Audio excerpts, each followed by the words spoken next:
करीब 44 पंचायत हैं जिसमें काम कर रही है। तो हमारे साथ 88 पंचायत लीडर्स हैं, लड़के और लड़कियां दोनों, जो कि युवा शक्ति के साथ मिलकर काम कर रहे हैं। करीब 2500 से ज़्यादा युवा हैं जो हमसे जुड़े हुए हैं।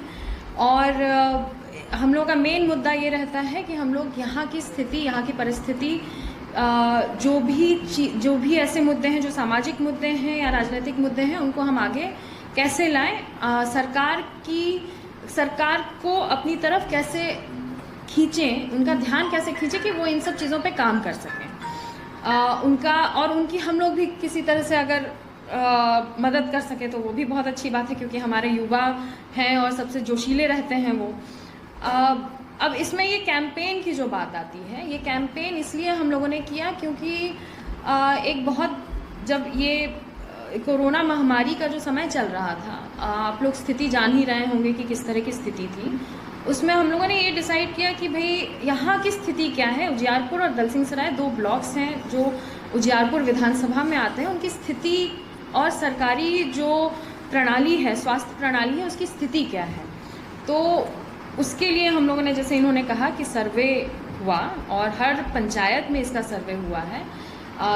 जो भी पंचायत लीडर्स हैं उन्होंने जाके आशा वर्कर से या फिर जीविका की जो दीदी हैं उनसे, अपने मुखिया से, अलग अलग लोगों से बात किया। और उसमें जो भी सर्वे का रिपोर्ट आया वो हम लोगों ने जा कर के हमारे जो MLA हैं आलोक मेहता जी, उनको दिया। उनका रिस्पांस भी अच्छा था।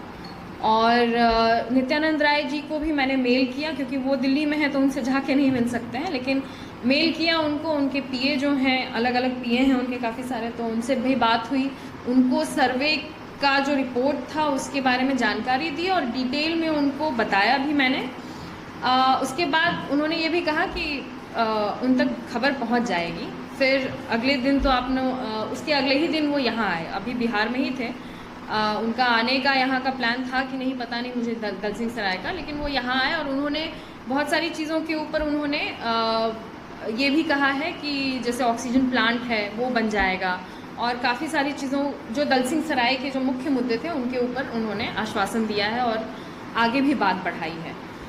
अब इस जो हम लोग का कैंपेन जो चल रहा था उसमें सबसे पहले तो उनको जागरूक करने के लिए उनको थोड़ी जो हमारे प्रतिनिधि हैं, नेता हैं, उनको थोड़ा हम लोगों की तरफ ध्यान खींचने के लिए हम लोगों ने उनको कॉल किया। तो करीब 600-700 कॉल्स गए हैं।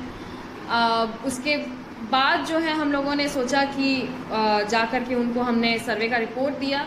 फिर उसके बाद एक पोस्ट कार्ड साइन करने का, जिसमें करीब 4000 से ज़्यादा जो युवा हैं उन्होंने भाग लिया, और युवाओं ने ही भाग लिया।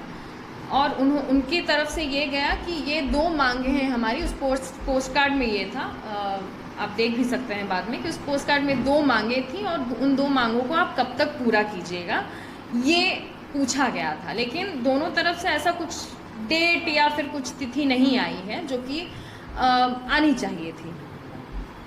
अब उसके बाद अंत जो है हम लोगों का इस चीज़ से हुआ कि एक तो ट्विटर अभियान हमने किया, जिसके बारे में हमारे जो पंचायत लीडर हैं, साथी हैं, उन्होंने बताया कि 4th रैंक हम लोगों का आया था।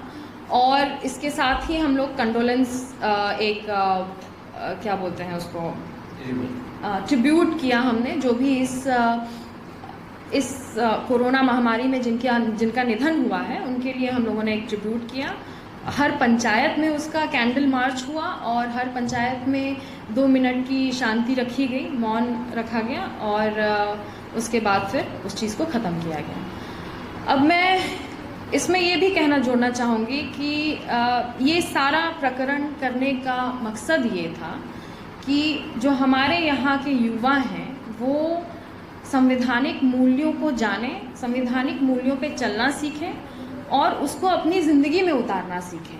साथ ही जो उनके साथी हैं, हमारे जो मेंबर हैं, उन तक भी इस बात को पहुंचाएं, उन तक भी संवैधानिक मूल्यों को फैलाएं। एक बड़ा मुद्दा हम लोगों का ये है, युवा शक्ति का। इसमें इस प्रकरण में आप लोगों को मालूम ही होगा कि गांधी जी, आज़ादी के बाद की बात है कि गांधी जी ने ये कहा था कि जो सरकार है वो तो अपनी जगह काम करती ही रहेगी, लेकिन जो अलग दूसरे नेता हैं उन लोगों को भी अपनी जगह जा कर के गांव-गांव में जा कर के लोगों को जागरूक करना होगा। तो वो जागरूकता का काम वहीं से पैदा होगा, वहीं के युवाओं से पैदा होगा, ये हम लोग का युवा शक्ति का मानना है और इसलिए हम लोग युवा शक्ति जो है यहाँ पे काम कर रही है।